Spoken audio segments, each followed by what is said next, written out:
Application દ્વારા online છેતરપિંડી આચરવાનો મામલો અમદાવાદ સાયબર ક્રાઇમે ઝડપી પાડ્યો છે। આરોપીઓએ ચાઇનીઝ સાયબર ચાંચિયાઓ સાથે મળીને છેતરપિંડી આચરવાનું આખું નેટવર્ક બનાવી દીધું હતું। આ માટે લોકોના બેંક એકાઉન્ટ ખોલીને તેમને કમિશન પણ આપતા હતા। અમદાવાદ સાયબર ક્રાઇમ દ્વારા ચાઇનીઝ સાયબર ચાંચિયાઓ સાથે મળીને છેતરપિંડી આચરવાના કેસને ઉકેલ્યો છે। આ મામલે સાયબર ક્રાઇમ ટીમ દ્વારા 13 જેટલા આરોપીઓને ઝડપી લીધા છે। એપ્લિકેશન મારફતે ઓનલાઈન છેતરપિંડી આચરવામાં આવતી હતી। અમદાવાદ સાયબર ક્રાઇમ બ્રાન્ચના ડીસીપી લવીના સિંહાએ આ અંગે વિગતો આપતા કહ્યું હતું કે પોલીસે 39 જેટલી ચેકબુક, 30 પાસબુક, 59 એટીએમ કાર્ડ અને 9 સિમ કાર્ડ, એક ફિંગરપ્રિન્ટ સ્કેનર અને એક મની કાઉન્ટિંગ મશીનને જપ્ત કર્યા છે। આરોપી દીપક રાદડિયા લોકોને લાલચ આપી બેંક એકાઉન્ટ ખોલાવતો હતો। ગેંગમિંગ માટે એકાઉન્ટનો ઉપયોગ કરવાનું તેમને કહેવામાં આવતું હતું। બાદમાં તે એકાઉન્ટ ધારકને પ્રત્યેક ટ્રાન્ઝેક્શન દીઠ 500 થી 200 રૂપિયા જેટલું કમિશન આપવામાં આવતું હતું। કેતન પટેલ નામનો આરોપી ઓનલાઈન છેતરપિંડીના નાણાં એકાઉન્ટમાં જમા કરાવતો હતો। દિલીપ જાગાણી બેંકમાં રકમને ઉપાડતો હતો, જ્યારે દર્શિલ શાહ નામનો આરોપી રોકડને આંગણિયાથી મોકલી તેને ક્રિપ્ટોમાં ફેરવતો હતો।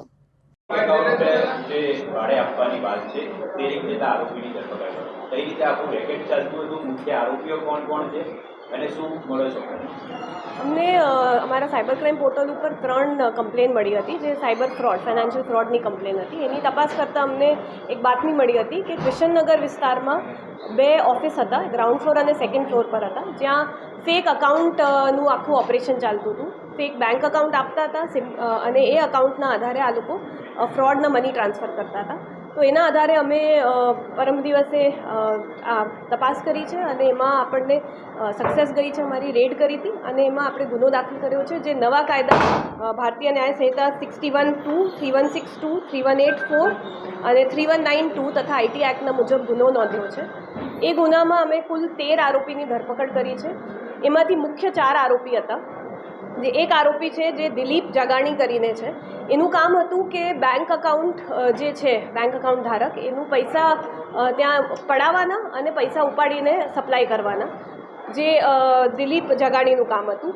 કુલ એને અત્યાર સુધી જે ઓફિસ રાખી હતી ભાડે, એમાં એને એના લોકો પણ રાખ્યા હતા કામ કરવા માટે। અત્યાર સુધી 3 મહિનાની અંદર 8 કરોડ જેટલા એને રૂપિયા વર્થ પૈસા ટ્રાન્સફર કર્યા છે। એના પછી જે સેકન્ડ આરોપી છે અમારો દીપક રાદડિયા કરીને છે, જે 12th પાસ છે।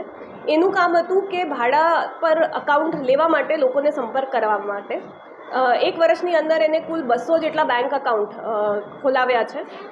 પર અકાઉન્ટ એ 1000 થી 2000 સુધીની કમિશન આપતો હતો અને એનો પોતાનું 20,000 કે એવી કમિશન એના એક અકાઉન્ટ માટે હતી।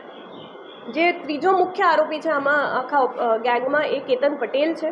જે કેતન પટેલનું મેઇન કામ હતું કે આ જે પૈસા ફ્રોડના આવે છે એને ક્રિપ્ટોકરન્સીમાં કન્વર્ટ કરીને એપ્લિકેશન દ્વારા ચાઇનીઝ જે 3 ચાઇનીઝ સાથે એના ટ્રાન્ઝેક્શન અમારા ધ્યાનમાં આવ્યા છે તપાસમાં, જે 3 ચાઇનીઝને આ ક્રિપ્ટોકરન્સી આપતો હતો અને એમની સામેથી જે પૈસા પાછા લેવાના હતા રિટર્નમાં, એ આ દિલીપ જગાની જે પ્રથમ આરોપી છે એના બેંક અકાઉન્ટમાં એ પૈસા નખાતો હતો। 3 મહિનાની અંદર એને કુલ 10 કરોડ જેટલા પૈસા કમાયા છે આ ક્રિપ્ટોકરન્સી કન્વર્ઝન કરીને।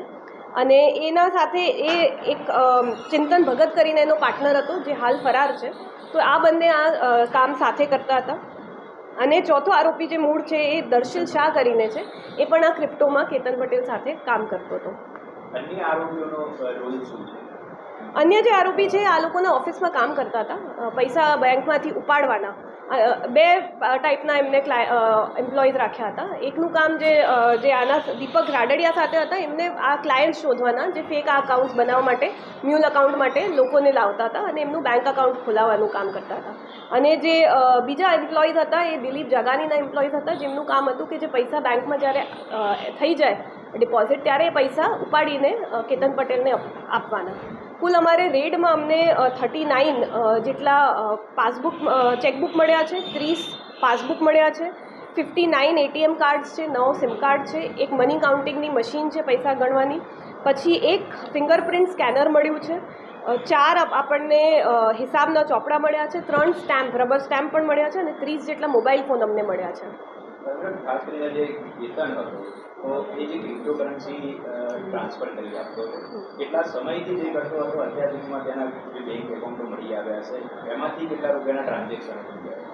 તો એને હાલ અત્યાર સુધી એટલે મૂળ એ પહેલાં તો એપ્લિકેશન બનાવવાનું કામ કરતો હતો. એ BBA પાસ છે, ભણેલો છે, અને એ કોઈ કિન્યાના એક જોવેલ નામના વ્યક્તિ સાથે એનો સંપર્ક થયો હતો. પહેલાં એ જોવેલ જે કિન્યાનો નિવાસી છે એ પહેલાં ઇન્ટરનેટના માધ્યમથી આ સંપર્કમાં આવ્યા, અને પછી પહેલાં એ એપ્લિકેશન બનાવવાનું જ કામ આપતો હતો. પછી ધીમે ધીમે એને આ બેંક એકાઉન્ટ અને ક્રિપ્ટોકરન્સીનું કામ સોંપવામાં ચાલુ કર્યું છે.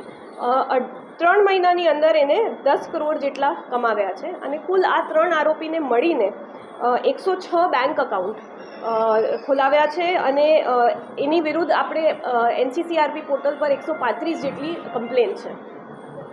એટલે બેંક એકાઉન્ટ ધારકો હતા એ લોકોને કેટલું કમિશન આપવામાં આવતું? એમને 500 થી 2000 પર અકાઉન્ટ ધારકને 500 થી 2000નું કમિશન આપવામાં આવતું હતું. હા. લોકો કેવી વ્યક્તિઓને ટાર્ગેટ કરતા હતા, શું કહીને લાવતા હતા, બેંક એકાઉન્ટ ડોક્યુમેન્ટ શું લેવતા હતા? ડોક્યુમેન્ટ તો અકાઉન્ટ ધારકને આ કમિશન બેસિસ પર જ કે તમારું ગેમિંગ મોસ્ટલી આ લોકોને એવું કહેતા હતા કે ગેમિંગ માટે અકાઉન્ટ જોઈતા હતા, પણ આ જે અકાઉન્ટ્સ છે એ આમ ઇલીગલ ગેમિંગ, બેટિંગ અને સાયબર ફ્રોડમાં, એપ્લિકેશન ફ્રોડ જે છે, લોન માર્કેટ અને શેર માર્કેટના એપ્લિકેશન્સમાં પણ આ અકાઉન્ટ્સ યુઝ થયા છે. એ પણ કોઈ જે ચાઇના ગયેલી કે ચાઇનાના વ્યક્તિના સંપર્કમાં કેવી રીતે રહ્યો? એ એપ્લિકેશન થ્રુ જ આવ્યો છે, ઇન્ટરનેટના માધ્યમથી. એ ક્યારેય ચાઇના ગયો નથી. આ ચોવીસ રાખી હતી એ શું કહીને રાખી હતી? ત્યાં વાસ્તવમાં શું ધંધો કરવામાં આવતો? એમને ઓન પેપર તો આ સોફ્ટવેર કંપની અને સોફ્ટવેરનું કામ કરે છે એ પ્રમાણે એમને રાખ્યું હતું, અને ભાડે જ રાખી હતી આ બંને જણે. કેવા કેવા વ્યક્તિઓને ટાર્ગેટ કરતા હતા અને કયા કયા વિસ્તારના અત્યાર સુધી મળી આવ્યા છે? જે કમ્પ્લેન છે એ ઘણી જગ્યાની છે. ઇનફેક્ટ શેર માર્કેટની ઘણી બધી કમ્પ્લેન્સ છે પોર્ટલ ઉપર. એક જે કમ્પ્લેન છે એલિસ વર્લ્ડ એપ્લિકેશન છે એની કમ્પ્લેન છે, અને જે લોકોએ પૈસા ગુમાવ્યા છે એમને 30 થી 35 લાખથી લઈને 1 કરોડ ઉપરના પણ કમ્પ્લેન્ટ્સ છે. જે અમદાવાદના છે કે અમદાવાદ બહારના? એ અમે આગળ તપાસ કરીએ છીએ. અમદાવાદના ઘણા બધા ધારક અહીંયાના છે, પણ બાકી હજી અમે તપાસ કરીએ છીએ.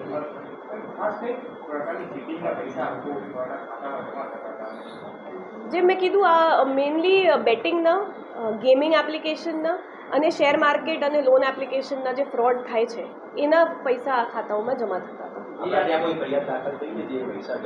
હા, આપણી પાસે એક FIR છે, ફરિયાદ દાખલ થઈ છે, જેમાં શેર માર્કેટના નામે આ લોકોએ પૈસા ખાયા હતા. સિવાય અમારી પાસે પોર્ટલ ઉપર 3 કમ્પ્લેન પણ છે જે પોર્ટલથી અમને મળી છે. ના, હાલ કોઈ બીજા ગુના આવતા નથી, પણ જે પોર્ટલ ઉપર કમ્પ્લેન છે એના આધારે અમે આગળ તપાસ કરીશું, અને જેમાં ગુનો દાખલ થઈ શકે ગુનો દાખલ કરાવીશું. આ જે 13 આરોપીઓ છે, આ લોકો જ લોકો પાસેથી ફ્રોડ કરી પૈસા મેળવતા હતા, શેર બજારના નામે અલગ અલગ નામ, કે અન્ય લોકો હતા? ના, એ અન્ય લોકો હતા. આખું આ રેકેટ ચાલતું હતું. આમાં રેકેટમાં 3 ટાઈપના